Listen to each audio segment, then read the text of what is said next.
June 3rd. Thursday, June 3rd? Thought it was June 6th, but I'm probably wrong. I think you're right, June It's a 3rd. Sunday. Oh. So Thursday, June 3rd, 2021. I got like a motion to continue a public hearing. I will make a motion to continue the, hold on, it's 9 Longview, right? 9 Longview Road to June 3rd. Second, I'll second the motion. and do a roll call. Nancy, do you approve of continuing the meeting? Yes. Erin, do you approve of continuing the meeting? Yes. Jamie, do you approve of continuing the meeting? Yes. And I can, who's left there? Who am I missing? Oh, Peter, do you approve of continuing the meeting? I do. And I do as well. It's unanimous. Our next public hearing is 54 Richardson Road. I'm just going to postpone it long enough in case anyone is here to see 24 to 30 Second Lane. So we're going to continue the public hearing for 2430 Second Lane. Patrick Larkin, he has submitted a letter withdrawing the application completely. I'd like to get a motion to continue to withdraw the matter without prejudice.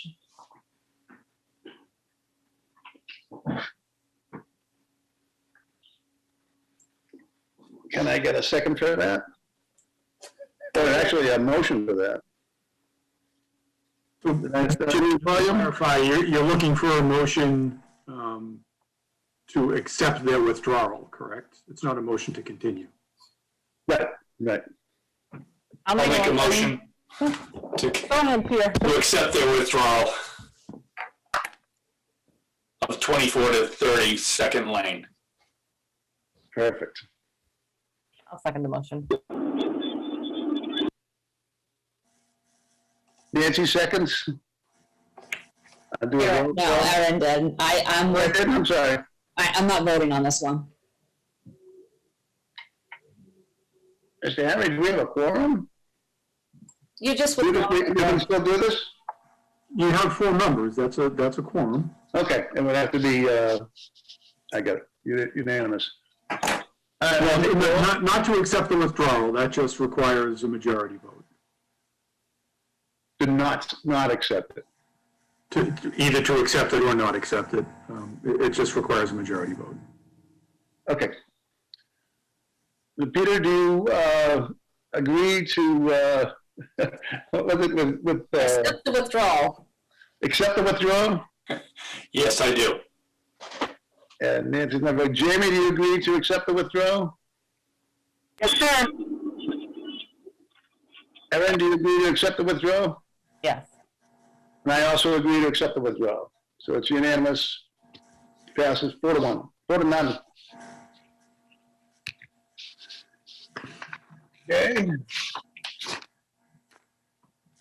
Our next public hearing will be 54 Richardson Road, North Chelmsford Water District, 64 Washington Street, for an administrative appeal of the building inspector's March 16th, 2021 letter of determination to various zoning complaints at 54 Richardson Road, map and parcel 2693-1, town of Chelmsford owned land, under chapter 19573, 1-3, 517, Aquifer Protection District, and chapter 195-108, article 20, terminology, word usage, and definitions.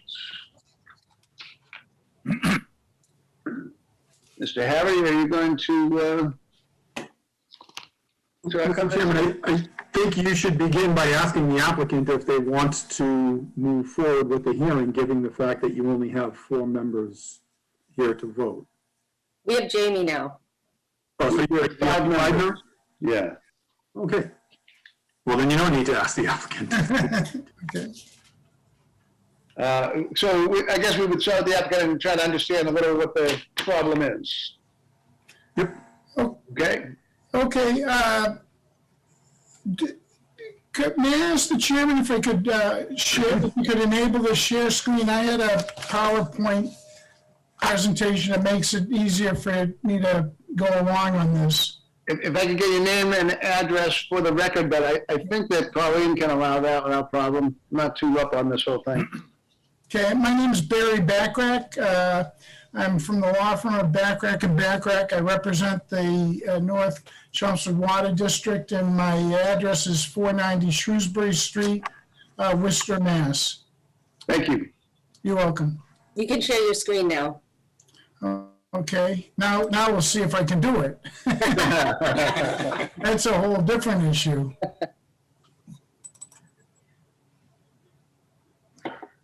Let's see.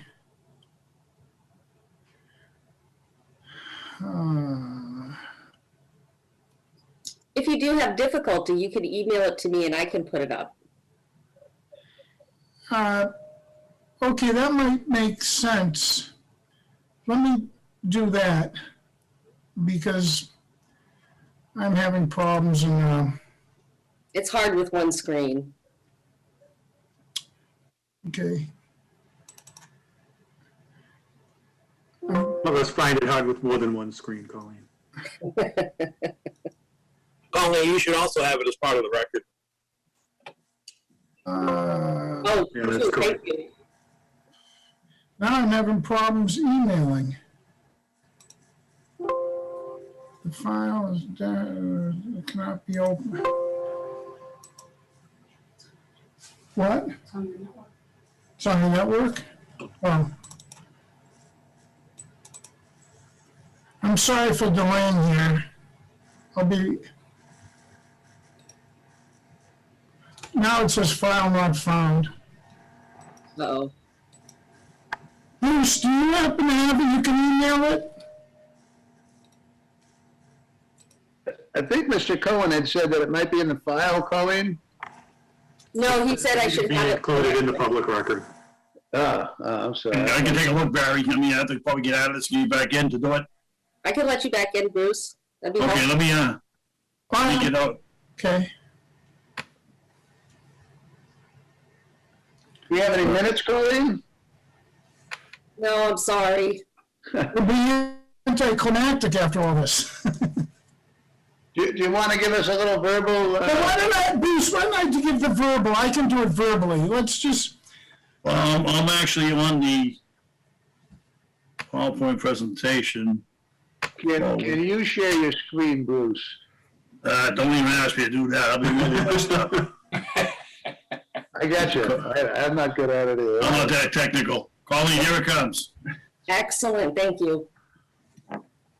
I have run into situations where there have been applicants that have been allowed to share their screen, and then when they were done, they logged out and shut down the entire meeting because they hadn't Oh, the control back yet. Oh, right, they made him a host, not a co-host. Right. well, we only do that once, huh? I don't have to be made a host. Right.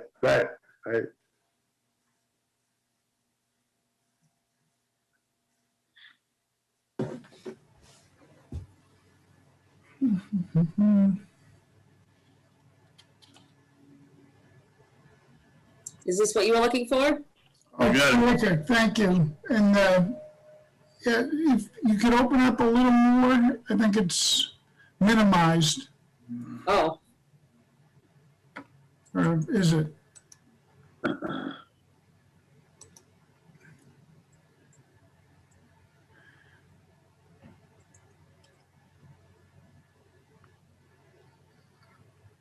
Okay, but that's good. That's good enough. We can proceed in that to the extent that, okay, so this is an appeal from the building inspector's denial of the North Chelmsford Water District's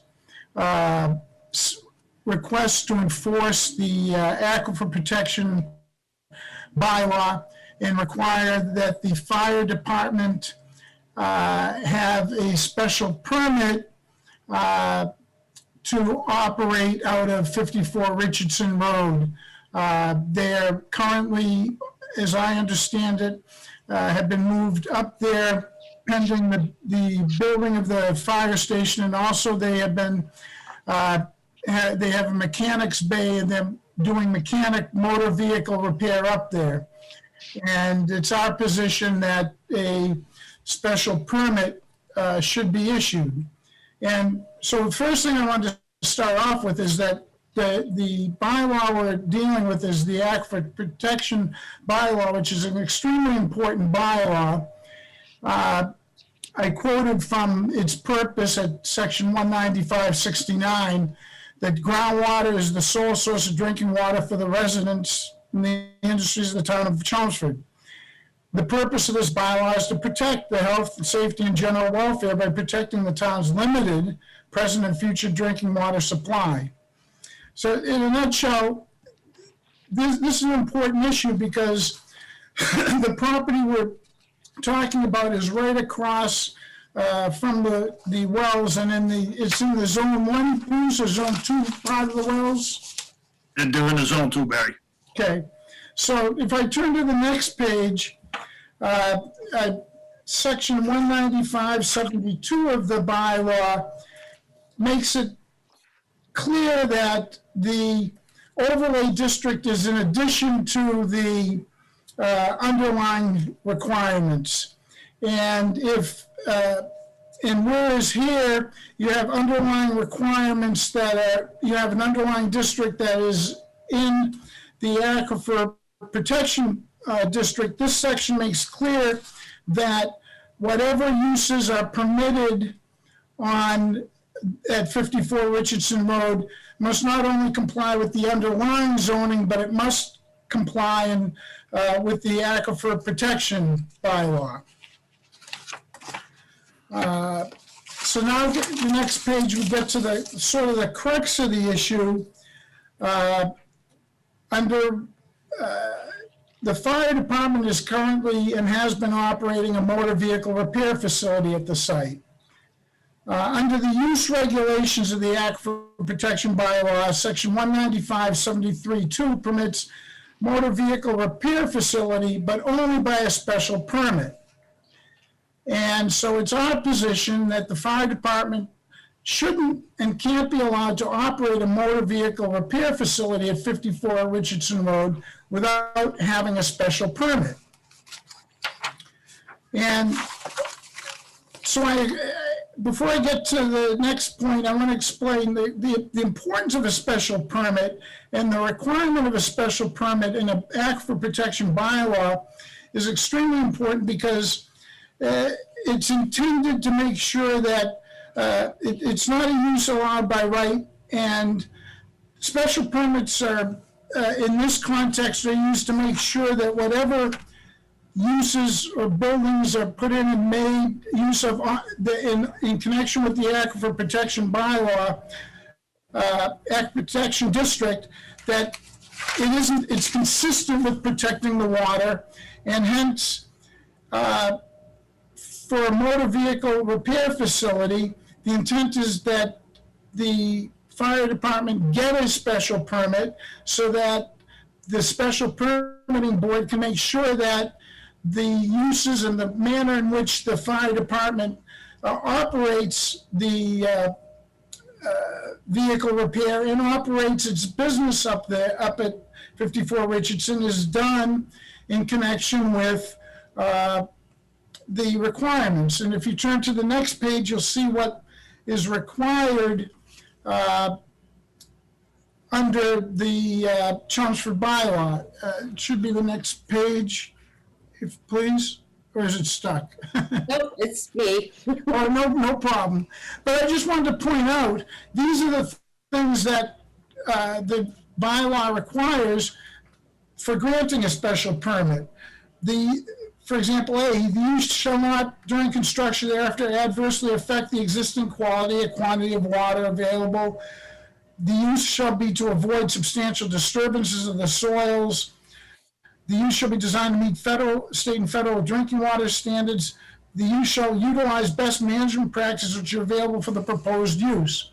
And so the point is that before an entity goes and begins operating on an aquifer, protected area, these are the questions that it should be looking at, that the special permitting board should be looking at to determine whether or not the water is being protected. Next page, please.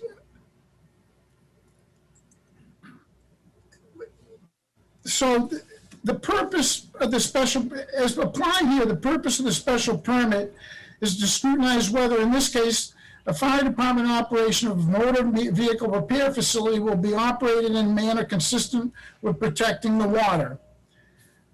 This is extremely important, as we should all be aware that where the fire department is operating is right in the area of, I think it was, well, MW2, or it's a well that has shown that PFAS, which is a very hazardous material, the groundwater in that area is tested recently 7 times over the limit that's the minimum limit for safe drinking water. It tested over 700, and I think the limit's about 100, Bruce, or? No, actually, Barry, the limit is 20 nanograms per liter. And the test wells at the DPW, 11 out of 16 tested over 20 nanograms per liter. That's the limit set by the MCP and the IRA of this DEP cleanup. So it's actually, if I did the math right, it's 30, 40 times over the 20 nanograms per liter. Yeah, exactly. I'm sorry, because it was, and the well that we're talking about is right in the area where the fire department is the area what the fire department's using.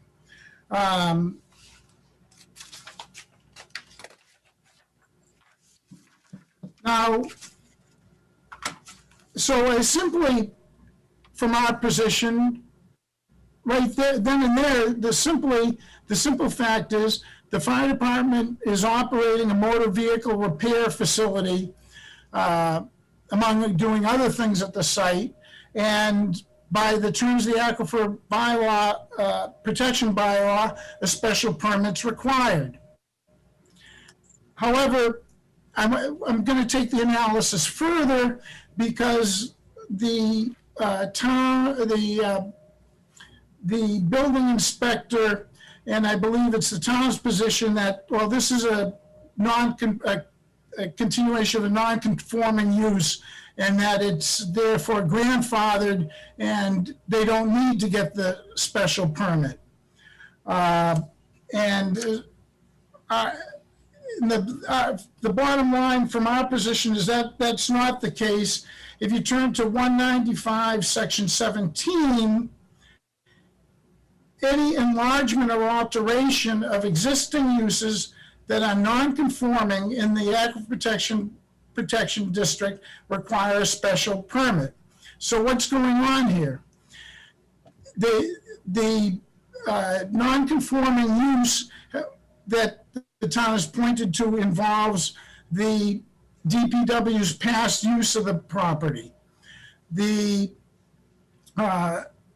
However, the DPW's, that was the DPW's use number 1, and now the fire department's using it. So under the terms of the bylaw, we say that that's an alteration in the use. The DPW is using it, now the fire department's using it, and hence that's an alteration of the use. In addition, as you can see from the pictures, there's a series of 3 pictures. The fire department has also enlarged the use because they've just put in a new building up there. It's a modular building, but if you look to the left side of this first picture, that was put up there about a week ago. I believe the sewer has been tied up to it, but that's it. But that, and there's 2 more pictures that we can show.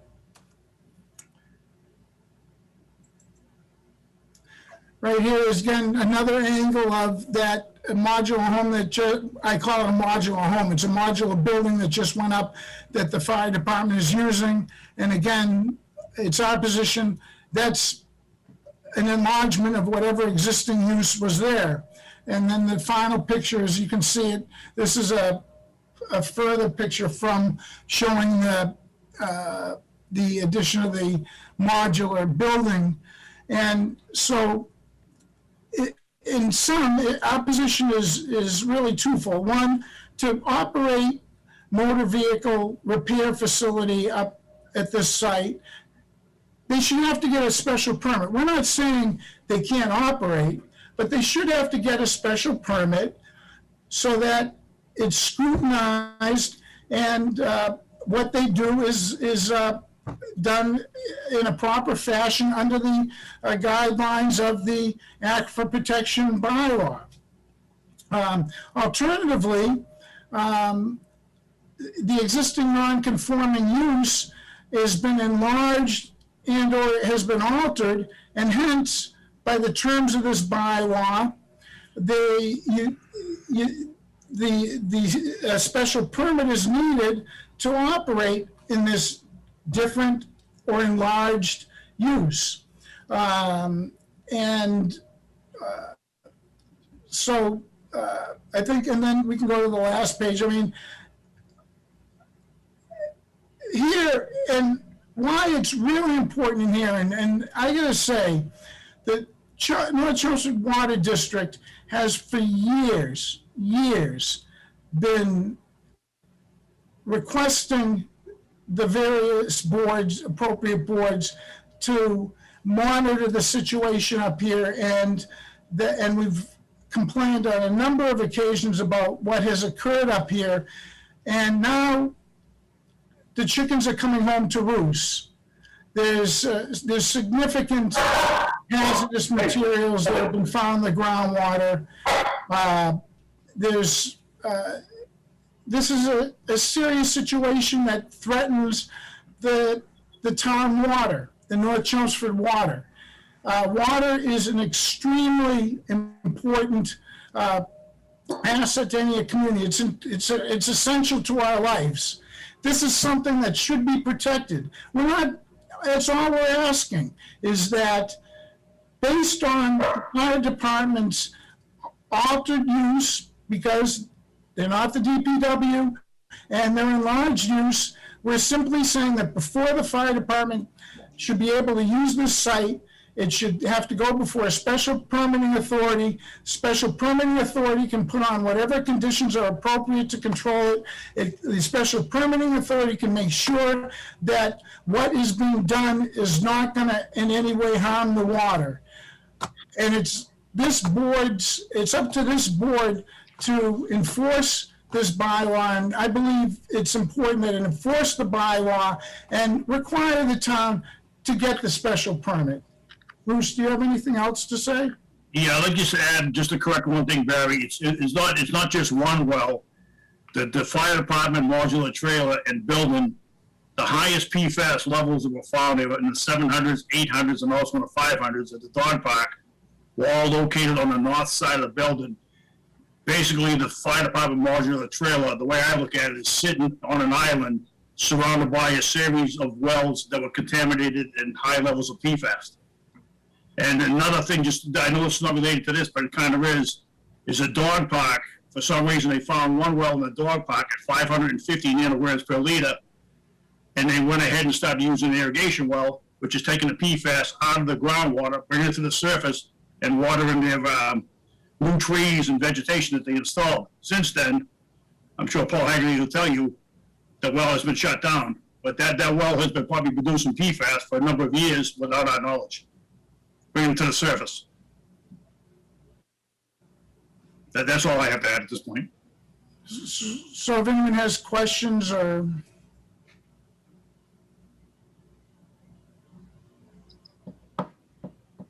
Are there any questions from the board? Just a quick question.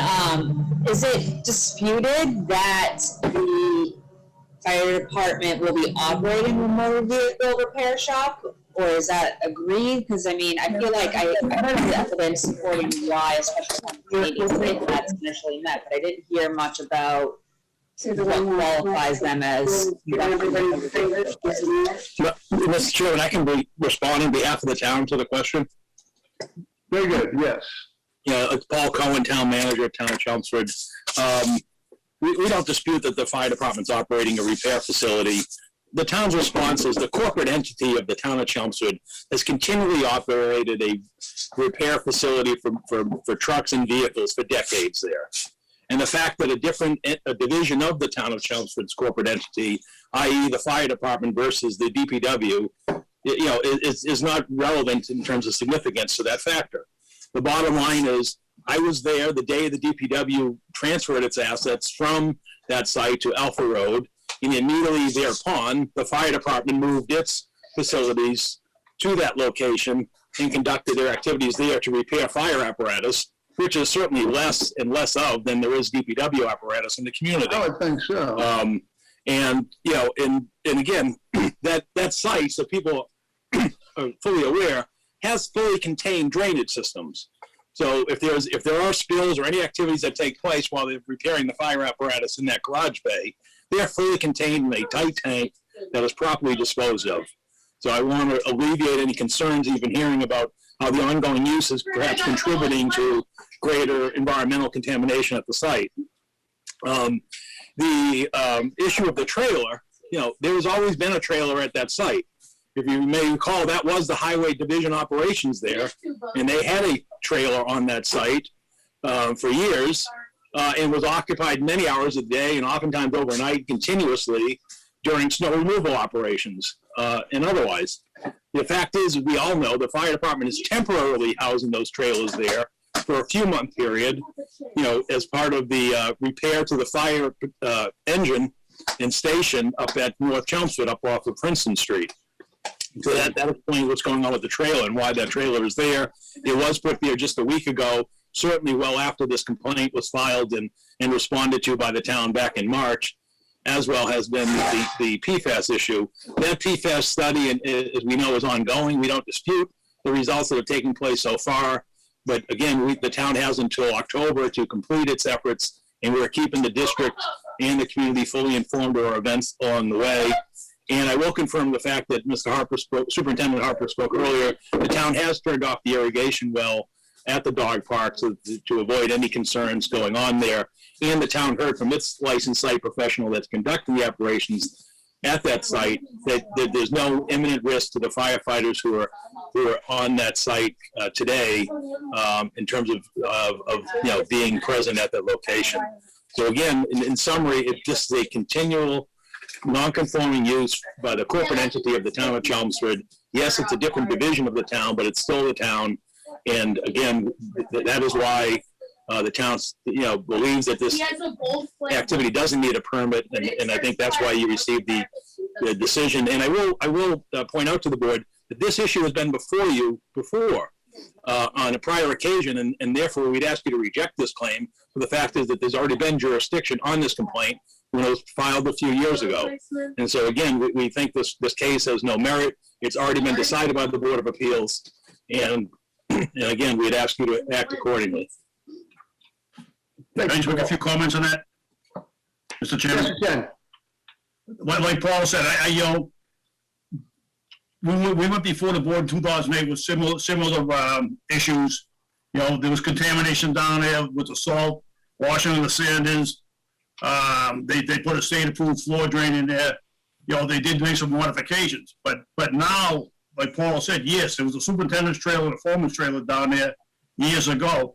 But now we have some important information. The groundwater underneath that north side of the building is completely contaminated and has to have some remediation. So this is a whole different light. It's not 2008, it's 2021. Everything is different. The groundwater beneath that trailer and beneath the fire department mechanics bay is contaminated with high levels of PFAS, which is a forever chemical. It's a cancer-causing. It's known for birth defects, watch the movie Dark Waters and really I wish you guys all watched that movie before you came to this Board of Appeals hearing, and the decision would be very easy to make tonight. That's all I have to say. We're not going to resolve the PFAS issue, whether the repair place is working or not, right? I mean, I believe, no longer contaminating any groundwater with anything. We don't know that. Well, we PFAS don't is know. still. Go ahead. Well, we don't know. They have not determined what the source is yet. We don't know if what continues to go on the site is disturbing the ground, and there was some digging on the site in connection with putting in the sewage to the modular home. Sure, yeah. Yeah, and that's the type of behavior. You disturb contaminated soil. You don't know how that's going to impact and get in it, and whether it exacerbates and goes into the groundwater more, whether it moves it around more. You don't want this type of activity on a contaminated property. A contaminated property is highly contaminated as this. And if you want this activity, I don't know what the issue is. Get a special permit and make sure it's been done correctly. Can I just interrupt? Well, I don't want to interrupt you. I hope you're through. I'm going to ask the building inspector to present his denial letter. I haven't got to see it, so maybe we can understand his point of view in this matter. You have your letter, Jose? I do have the letter that Mary Allen issued back in March 16, 2021, in which he. It was Marty that issued it. Okay, it wasn't your decision. It wasn't my decision. Is that available, Colleen, to throw up on the screen? Well, look, I can read it if let me see.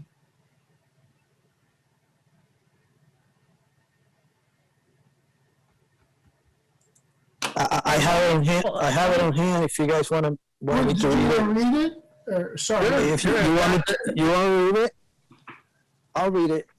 Okay. So the letter was dated back in March 16, 2020. Regards 54 Richardson Road. And it says, this office, in its receipt of your notice pertaining to various zoning violations dated January 13, 2020, received from the law office of Barack, I'm sorry if I mispronounced that. Not a problem. Backrach, representing the North Chelmsford District. This office has investigated the complaint and has determined that the violations listed in the complaint are pre-existing, non-conforming conditions. These conditions have been continuous and the use has never been vacated. Therefore, under the zoning bylaws, continue to be in compliance with pre-existing non-conforming properties in the town of Chelmsford. This office has also engaged town council for their legal opinion regarding this matter and expect their findings to be presented to the board as additional proof of pre-existing non-conforming property. Respectfully submitted, Mary Allen. Thank you. Do you want to expound a little, Paul, or are you comfortable with that as it sits?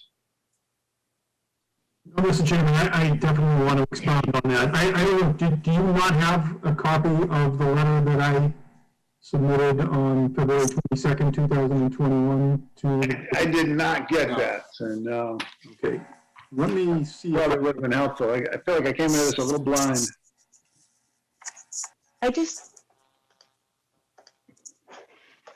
While you're looking that up, sir, it says, and I'm trying to understand, it says the office has investigated the complaints and determined that the violations listed in the complaint are pre-existing. So there are violations and they are continuous. Is that my understanding of this, of the letter? Is that they're confirming that they're there and they are continuous? It's a confirmation that that they do not comply with the zoning bylaw. However, they're not violations because they qualify as pre-existing non-conforming uses. Like a house that's not Okay. zoned correctly, but it's still a pre-existing non-conforming lot. It actually gets them some benefit. Mr. Chairman, can I ask the building inspector if he shares the same opinion as Marty Allen, if he's the building inspector? Mr. Hadley might be a better response for that. Well, I'd like to hear the building inspector's response. As the enforcer of zoning. Mr. Haverty, I'm sorry, what is your name again, sir? It's Bruce Harper, I'm the superintendent of the North Chelmsford Water District. I just want to know if you share the same opinion as Marty does on the denial of Barry Backrack's letter. At this point, I'm not gonna second guess his opinion on the matter because he made the decision prior to me coming to the building department. And Jose, have you had the opportunity to review the letter that I submitted it was addressed to Sean Shanahan on February 22nd, 2021, that I believe Colleen is putting now? No, I have not. Okay, so why don't I go through this letter, because this serves as the basis for the letter that Marty submitted. So in the first paragraph, as Town Manager Cohen had alluded to earlier, there is a prior history with regards to requests for zoning enforcement on this property. Back in 2006, the North Chelmsford Water District submitted a request for zoning enforcement that was denied, and that was taken in an appeal to the Board of Appeals. The Board of Appeals upheld the determination of the building commissioner at that time, and that was appealed to the Superior Court.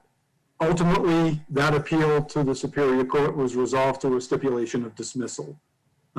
Because that stipulation of dismissal was made with prejudice, the determination made by the Board of Appeals in that earlier proceeding stands, and it is subject to what is known as the doctrine of res judicata, which means that all of the issues that were addressed as part of that proceeding are forevermore addressed and cannot be raised in parallel litigation.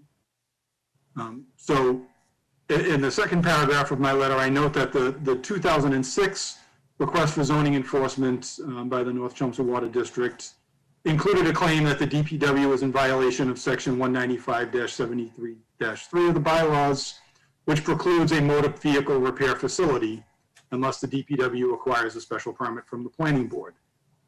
In fact, in January 2020, the North Chelmsford Water District filed a new request for zoning enforcement with the building commissioner, raising the exact same claim, but this time alleging that there was a violation because the fire department was operating a motor vehicle repair facility at 54 Richardson Road. And again, that claim was denied by the building commissioner based upon res judicata. And my recommendation to the building commissioner here was that, again, this is the exact same claim that had been previously raised, and therefore the determinations that were made before have to continue in place currently. So, if you look at the last sentence of that paragraph, for the same reasons, the NCWD's claim that the use of the property for repair of fire department vehicles violates section 195-73-2 of the bylaws is also barred by the doctrine of res judicata. And again, there was a similar claim with regard to the washing of fire department vehicles, and this is also an issue that was addressed in the request for zoning enforcement in 2020 that was denied based upon the res judicata, and again, it can't be raised again. But the one issue that is new as part of this claim is the temporary relocation of the North Chelmsford Fire Station. That is not an issue that was previously part of any request for zoning enforcement that was made by the North Chelmsford Water District. So it's something that the building commissioner needed to review, and this board needs to review as part of its decision. So the question is whether or not the change from a use as a DPW facility to a temporary fire station constitutes a significant enough change in the use that it really fundamentally differs from the prior use. And as I lay out in my letter, the test for determining whether a use has changed is set forth in the case of Powers versus Building Inspector of Barnstable. And that sets forth a 3-step test for determining whether or not a pre-existing non-conforming use has changed to the point where relief is necessary. So the first is whether the use reflects the nature and purpose of the use prevailing when the zoning bylaw took effect. The second is whether there is a difference in the quality or character, as well as the degree of the use. And third is whether the current use is different in kind on its effects on the neighborhood. And with regards to all three questions, there really wasn't anything within the request for zoning enforcement that was submitted by the North Chelmsford Water District that really would suggest that there was a change in the nature and purpose of the use. I mean, it is still a municipal use. It is still being used for things such as, you know, the washing of vehicles and the servicing of vehicles. It's just a different type of vehicle that's being serviced. And there's no claim that the total impact of the use is greater as a temporary fire station than it was as a DPW facility. So there's no difference in the quality or character of the use. And then there's really no evidence that the impacts of the use are different in kind on the neighborhood than the use of the property as a DPW facility. So those are all of the findings that this board would need to make in the affirmative in order to overturn the determination of the building commissioner. The fact that there's a pre-existing non-conforming use at this property, I don't think it means that the town is turning a blind eye to the issues of concern, particularly with regard to the PFAS. However, this is not the appropriate way to address it, because the town does have rights by the virtue of it having a pre-existing non-conforming use, and the Board of Appeals is limited in what it can do with regards to that use based upon existing case law. And barring any additional information that would tip these three tests, you know, in the other direction, I don't see enough information to suggest that there's really a significant enough change in going from a DPW facility to a temporary fire station facility to constitute a change in the use that would require them to obtain zoning relief. Mr. Chairman, may I respond? You may. Yeah, I guess the issue, you boiled down the issue, and I agree with boiling down the issue. I guess we have a disagreement of how it should be interpreted under the bylaw. And I think it needs to be interpreted in connection with the purpose and intent of the Aquifer Protection Bylaw, which is intended to be construed narrowly because it's intended to protect the groundwater and the water in the town. So the issue really comes down to, I understand the elements you gave, but you need to look at, from our perspective, has there been an enlargement or an alteration? I think that it is significant that the town is changing from whatever the DPW did, we don't know, it's altering it to using it as a fire department, temporary fire department. Fire departments have been in the past a major source of PFAS. We don't know what, it's not, I'm not sure what the current situation is with this fire department and what they're doing, but it's an alteration of a use. And because you're trying to protect the water, when there is an alteration of a use, the bylaw specifically says that you need to get a special permit. And you can construe, with all due respect, I understand how you're construing it, but I think that in light of the purpose of the Aquifer Protection Bylaw and the important interest that is shown, you need to construe this in such a way that this is an altered use. And the purpose of a special permit is to determine whether the altered use by the fire department is consistent with the Aquifer Protection Bylaw. And that's all we're asking. We're asking that a special permitting board be permitted to look into whether or not this pre-existing non-conforming use, which, let's be serious, is a violation. It was a violation. It's not considered a violation because it's pre-existing non-conforming use. But we're dealing with a very sensitive area in property in this town, and we're just asking that the process be followed, that the town wants to alter the use, DPW to fire department, then if that's the case, then it's incumbent on this board to enforce this bylaw and say, okay, you need a special permit. We're not saying you can't do it, but do it right, get a special permit. Let's make sure what the fire department's best management practices are the same as DPW's. Let's make sure what the fire department's doing isn't different from the DPW and threatening the water. That, in this age, to me, it's a simple decision. It should be a simple decision for the board, and it should be a simple decision to protect our resources. But that's our position. Mr. Chairman, can I just make a couple clarifications, just a couple points? Certainly. I just want to familiarize the boards, and I don't mean to be ignorant or anything. I just want to explain what a zone 2 and a zone 1 is. A zone 1 is a 400-foot radius around our wells. We have 6 wells. So it's a good sized area of land where the water actually, the zone of contribution. And I then thought the well was in zone 2, Bruce. I thought it was. well, I'm getting to zone 2 right now. Oh, okay. Zone 2 is the outside of the zone, the outside of the zone 1. And so 1,000 the feet? theory of a zone 2 is any drop of water that goes into a zone 1 will eventually, zone 2 will eventually reach the zone 1.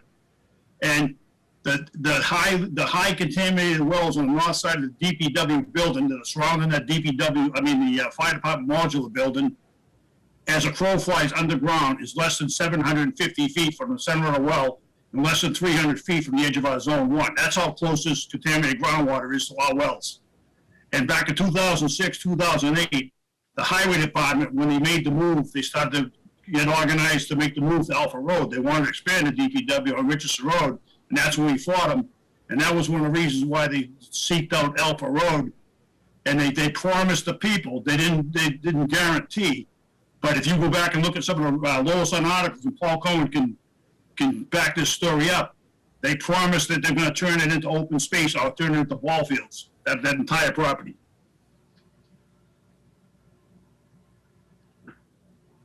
I don't know. I don't know about that. No, I'm just telling you, that's a fact. Paul it's right in the Lowell Sun articles. I have all the articles in my office. Mr. Chairman, if I could just address one of the comments that Attorney Bacharach raised. Historically, fire departments have actually contributed to PFAS levels because of the use of firefighting foam that was high in PFAS.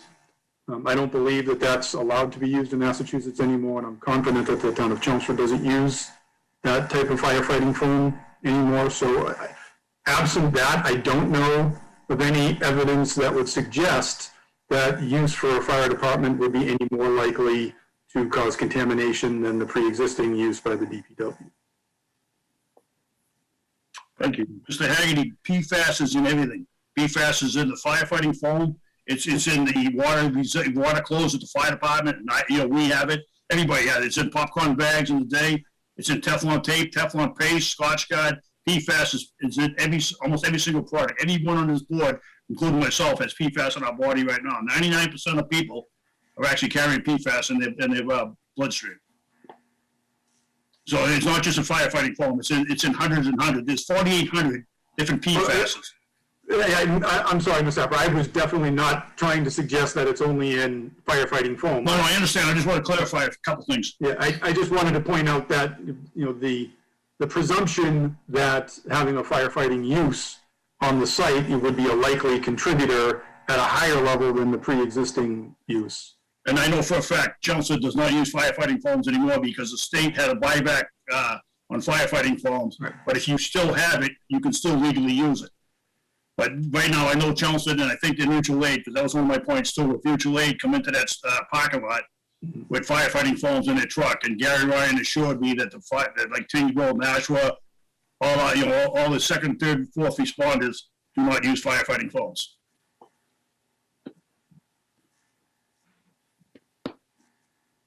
Okay. Are there any further questions from the board regarding this appeal? So are the uses really, it's just maintaining machinery? It's just different machinery? Correct. I mean, we're an incorporation as a No. town. It's as if two different entities decided to use the same building. They're Yeah. repairing fire trucks, they're repairing DPW trucks. I would guess that the Different trucks. DPW is a much bigger operation than the fire department as far as maintenance and maybe even overall vehicle count. So what We about have a the lot of volume? DPW trucks. Like, would they be handling more volume or less volume with this change? As far as the number of, It would be, my guess, it would be much less, but that is supposition. I don't know if Paul Cohen could answer that. like, would that be a change of use if the volume of, work that's going on at the facility were to increase or decrease or, and it sounds like the nature really isn't an argument for change of use here, but. And I do think that would be a building inspector's determination. But what I can tell you is the fire department only has one mechanic, okay, and he works at that site. The DPW had multiple mechanics when they were at that location because, as you noted earlier, they had more equipment, more vehicles. So it's my understanding that the fire mechanic activities are less than what was previously done there by DPW, just by number of vehicles, number of employees who are, operating vehicles, and the number of mechanics at the site. There was a lot of earthwork done there too, as I recall, when the DPW was on site. They had loaders and backhoes and stuff there Yes. with loading. I think the sand was stored there. Is that correct? We still utilize the site for Sanders in the winter for snow and ice removal because it enables us to get out across the community at a greater rate than if we just had them all at one location on Alpha Road. So that's an ongoing use. That's That's there in ongoing. the wintertime. Yep. Mr. Chairman, I need some clarification on this. It's my understanding we're just not talking about them doing mechanics work. They're operating out of there too, the fire department, as I understand it. I do believe that's the case. That it's on a temporary basis, but until the North Chelmsford Fire Station is rehabilitated, there's going to be, is it 2 trucks, Paul, that would be there? It's one engine crew, basically 3 firefighters and one engine crew. And so, And there were certainly crews there when the DPW had it. there weren't fire crews there. No. No, the fire department is operating out of there, and that's part of our argument. And I don't want, We had DPW crews there, Brian, and again, we were there oftentimes overnight throughout the winter responding to snow and ice operations in our trailer at the time. That's my memory.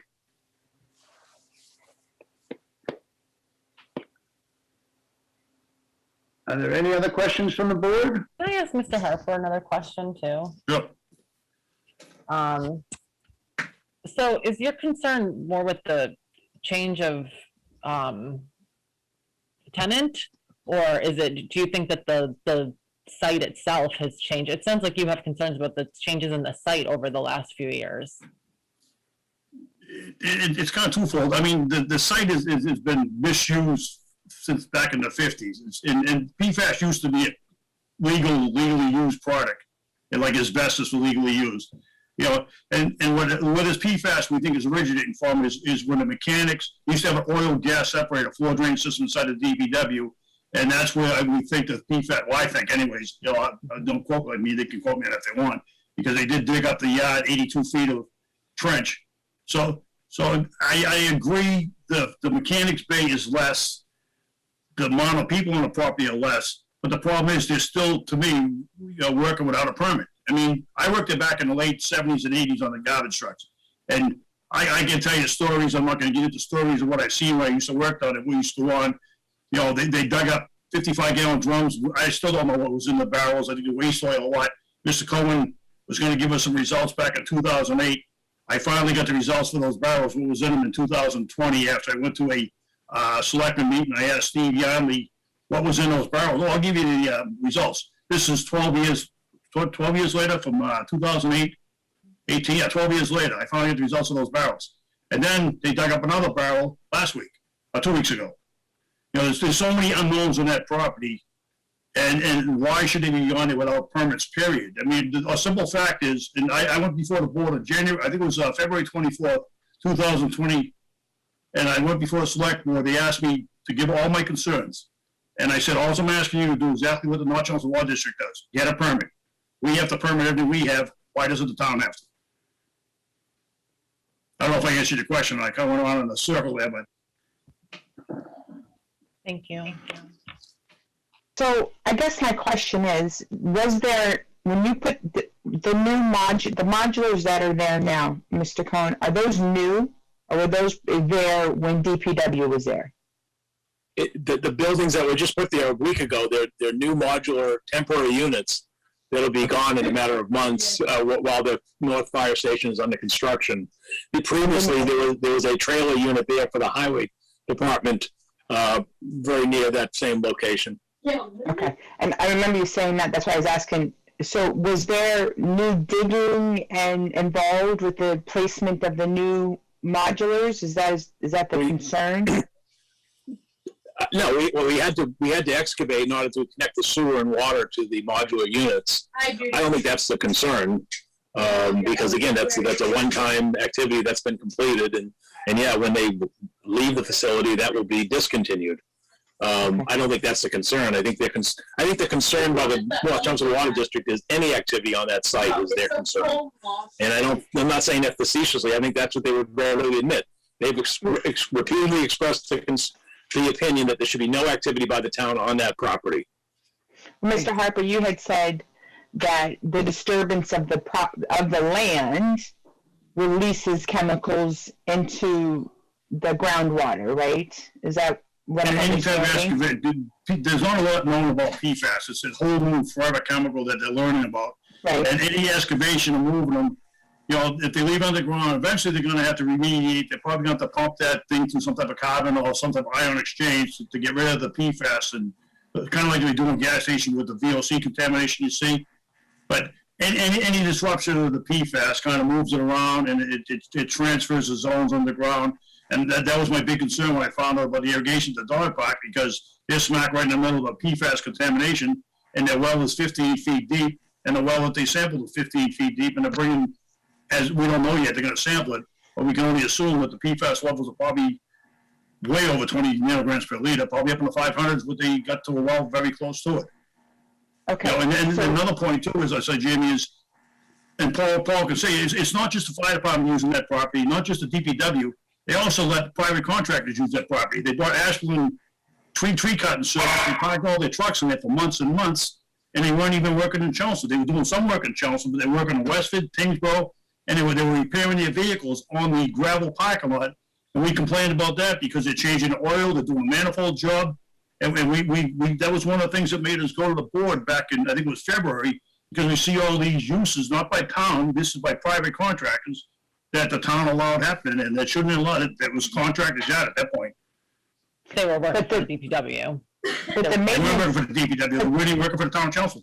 but the maintenance bay has a separation tank, right? A reservoir separation tank to prevent it from going I think they do into now. the ground. Correct? So, Yes, that's existed for years. Yes. okay, That's so not something that we- any maintenance, right, any maintenance reference the vehicle usage that the town has incorporated, plans or systems to prevent like that from entering into the groundwater to ultimately affect and include or infect the water now, right? Add to the current contamination problem. So I guess I'm wondering, the special permit would be to serve what purpose? I mean, the previous 2006 judgment says that the violations are there, and so I'm not understanding what a special permit would that be to, so that any new excavation would be monitored to prevent future contamination, or? Well, I think it'd give us a chance to get more control on the project, not us get control, but you guys put more control on them and keep a better eye on what's going on down there. I think that's the purpose of the permit. If they had to go through the process to get a special permit, then yeah, Exactly. it would be issued with.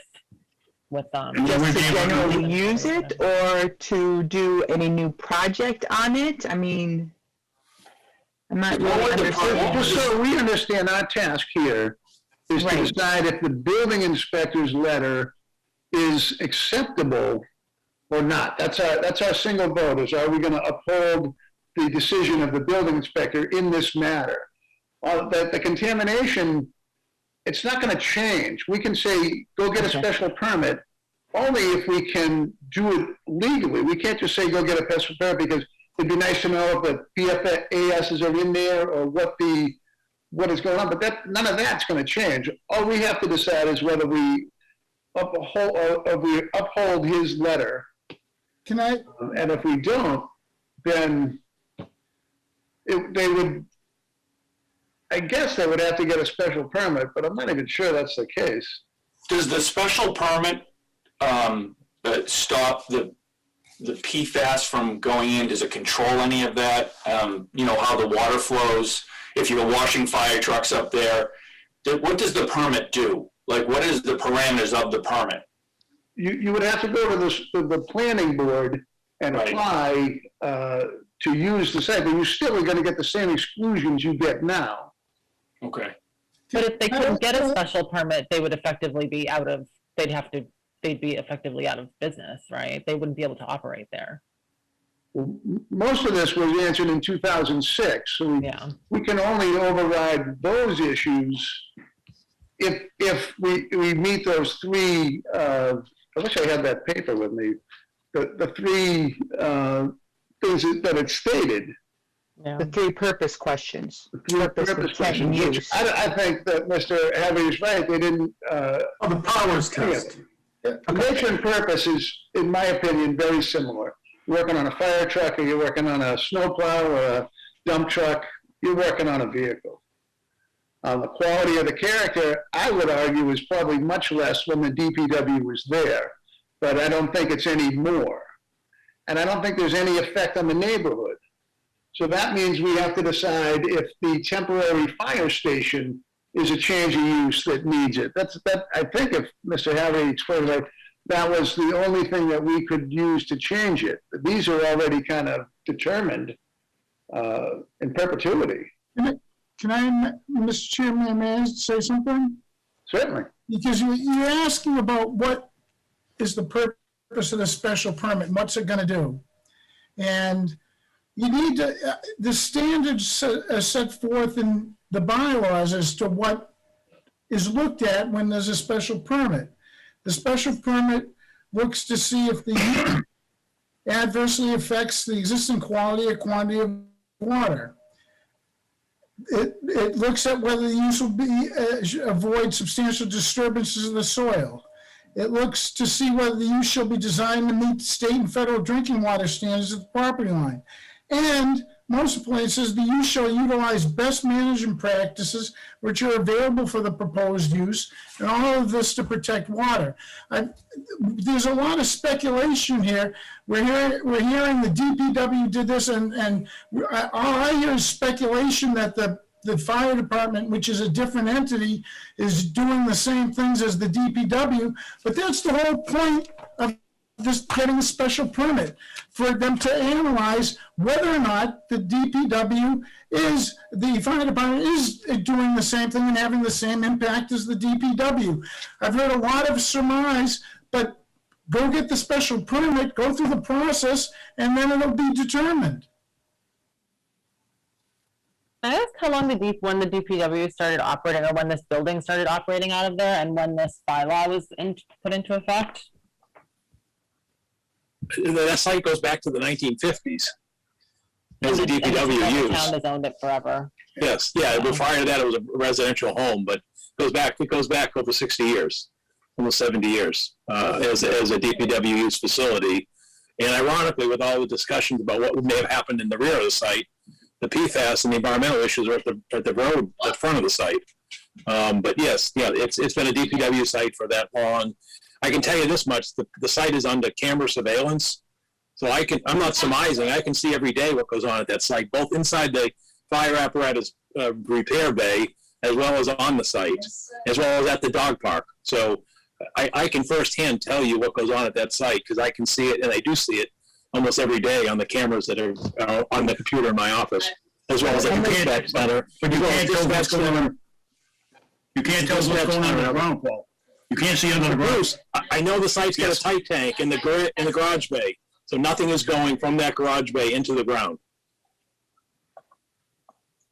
And there's never been a break in use, right? It's always been continuously used. There's never been a time where that building or that location was vacated for any period, right? When the highway department moved its mechanics from there to Alpha Road, within the last couple of years, the fire department moved in immediately.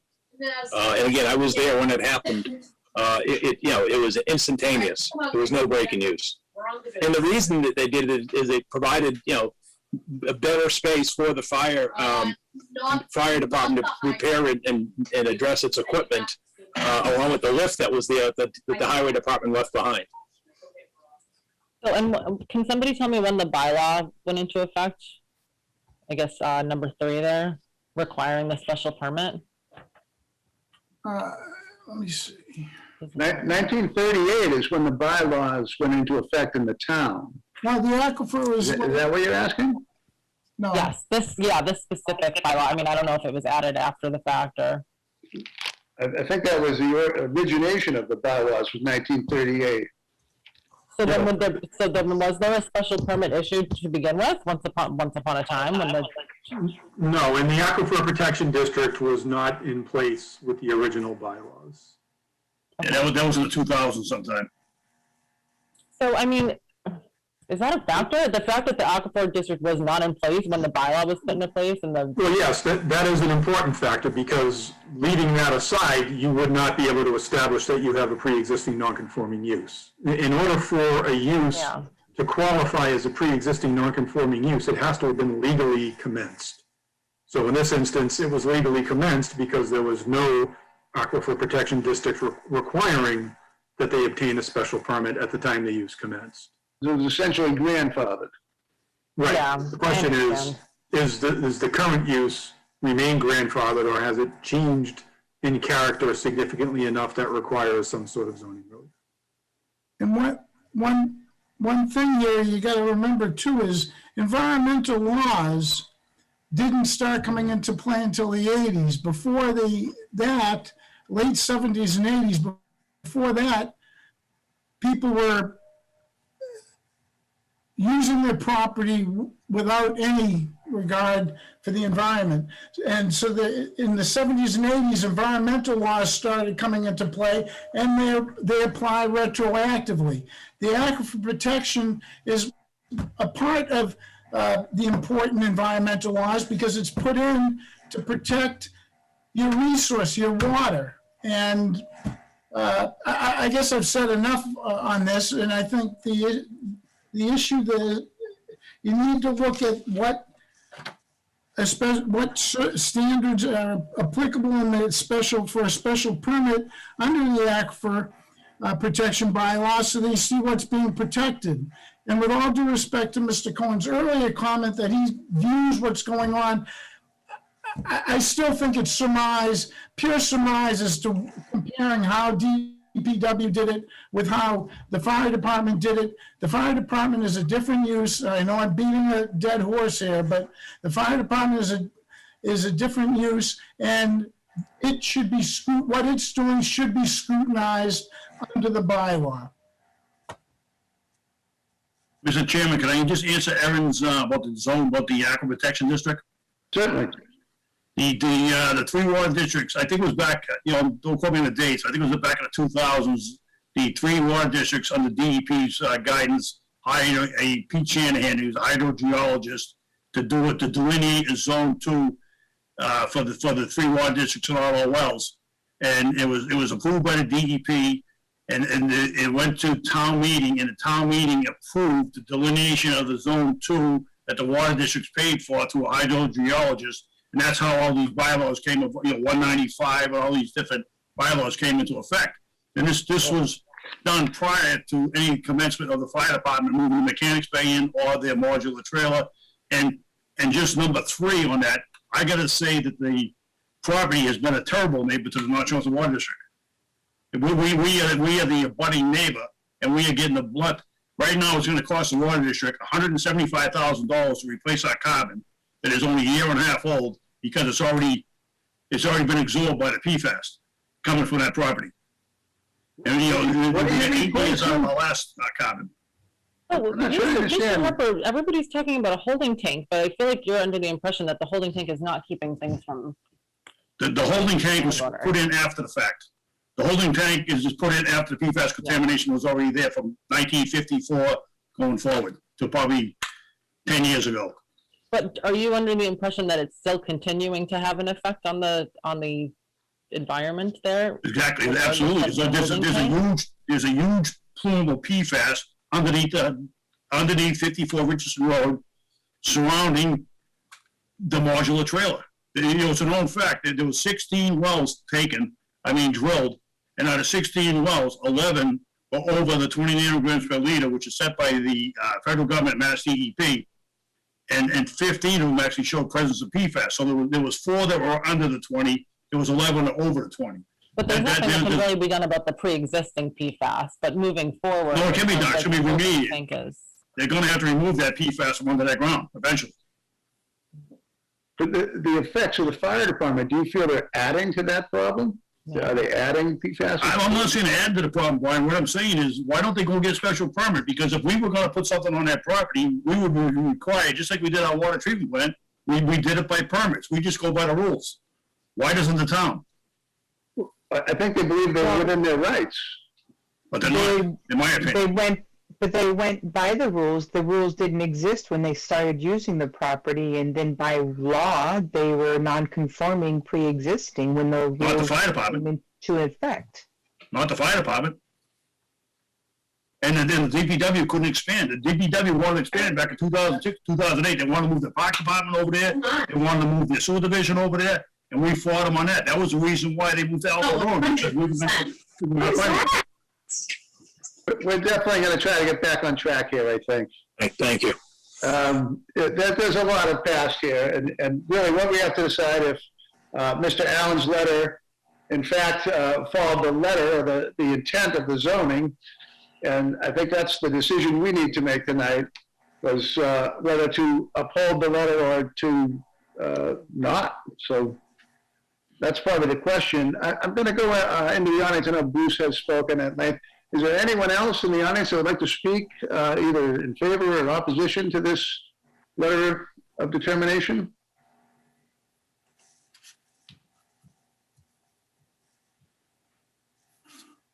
Seeing none, if the board has more questions, I welcome them. If not, maybe it's time to take this up as a discussion. If we believe we have enough information, we can close the public hearing. Just one more question. Has there been any kind of study or research done to determine if the fire trucks are releasing any more contaminants or causing any different kind of contaminant release based on what they contact when they respond to fires and what they're bringing back that might be impacting? That would be different than what DPW was doing with what they had with the sand and salt, and because I know when burning buildings and such that gets on the fire gear and the fire trucks and equipment, would that be something that would fall under the different in kind and impacting the bullet number 3 of the neighborhood?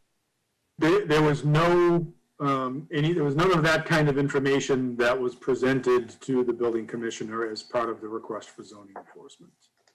I mean, that would be the one thing I could see that could be considered something like different impact on the neighborhood, because, fires, the smoke, emanating contaminants, bringing that back. Trucks were washed. Anything that's in the building is going to go into what's called a tight tank, which means it doesn't disperse. It's contained in a tank. That tank is pumped by a vacuum truck that would take that for disposal and recycling, I would hope. Are the trucks parked inside or are the trucks there parked outside at the site? Mr. Chairman, the trucks are parked inside. Thank you. And they're washed inside as well? Yes. There's no activity outside. Yeah, the engine is parked inside, and then the repair is all done inside. There's no activity going on outside in terms of washing or otherwise. Thank you.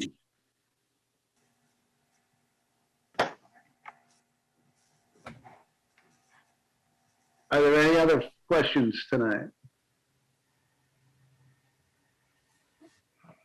I would look for a motion to close the public hearing. So I'm sorry, Brian, I was muted. Can I just make one comment? You can, Bruce. The only to ask Jamie's question, the only concern I had, and I did bring this up at, to the select board and to the fire department, is my concern was mutual aid.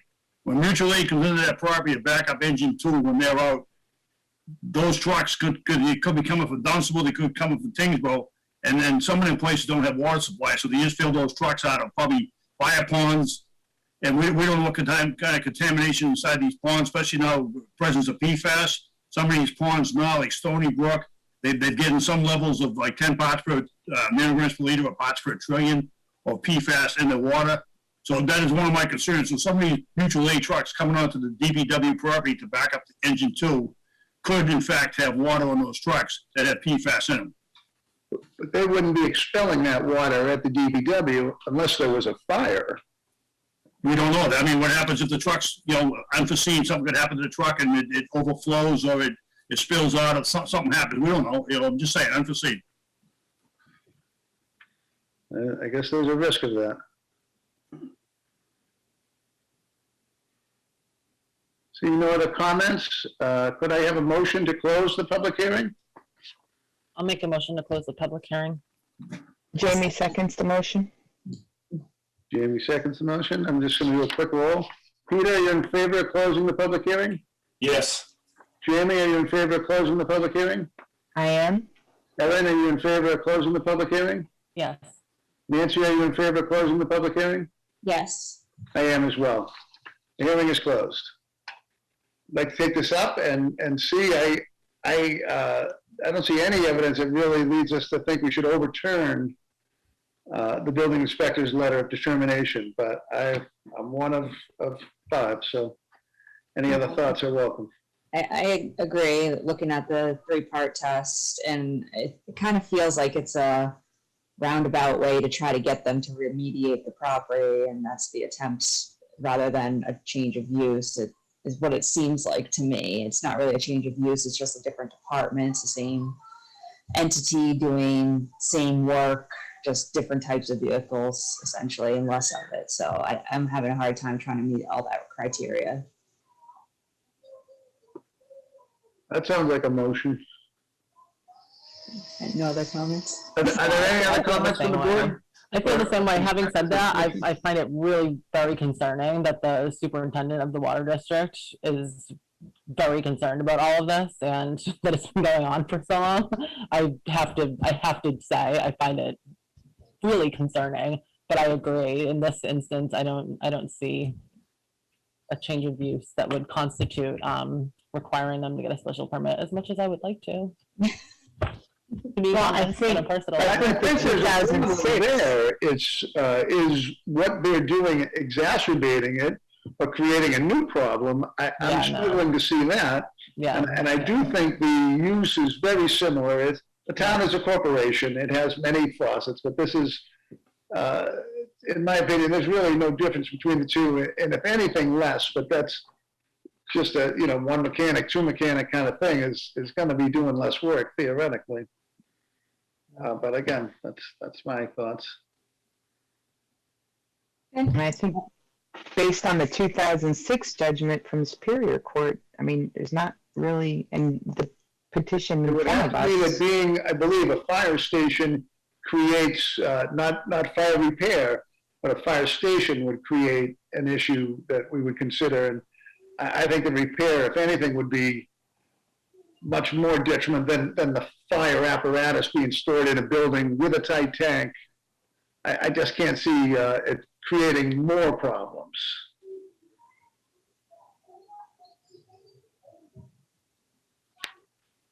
Okay, I will make a motion then to uphold the building commissioner's decision. A letter of determination Letter of of March 16th, 2021. Thank you. I'll second that motion. So Peter seconds. Yes, I'll do a roll.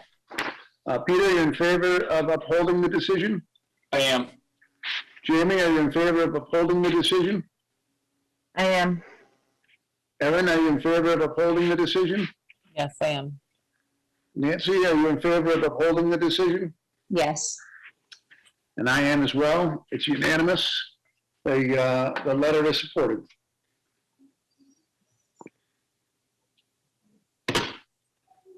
Thank you all. I don't think we have any minutes. And I don't think we have any further business this evening. I'll do a motion to close. Motion to close the hearing. I'll run through a Jamie quick roll. seconds. Oh, you don't need a second to motion. That's right. I'm sorry. To close, you do not, but we have. So, Peter, do you want to close the close the meeting? Adjourn, excuse me. Yes. Jamie, do you vote to adjourn? Absolutely. Erin, do you vote to adjourn? Yes. Nancy, do you vote to adjourn? Yes. And I do as well. Thank you all. I'm going to find Mr. out Chairman. how we can meet in person and decide if that's a good idea. I think I'll send an email to the whole board and get the flavor. I don't think it would be necessary to meet in person, but if some of us wanted to, get back to the real world a little. I got my shot. I vote for mint chocolate chip. You said flavor. Mint chocolate chip. Right, right. Chocolate chip's a good one. All right, thank you again. Night. Good night.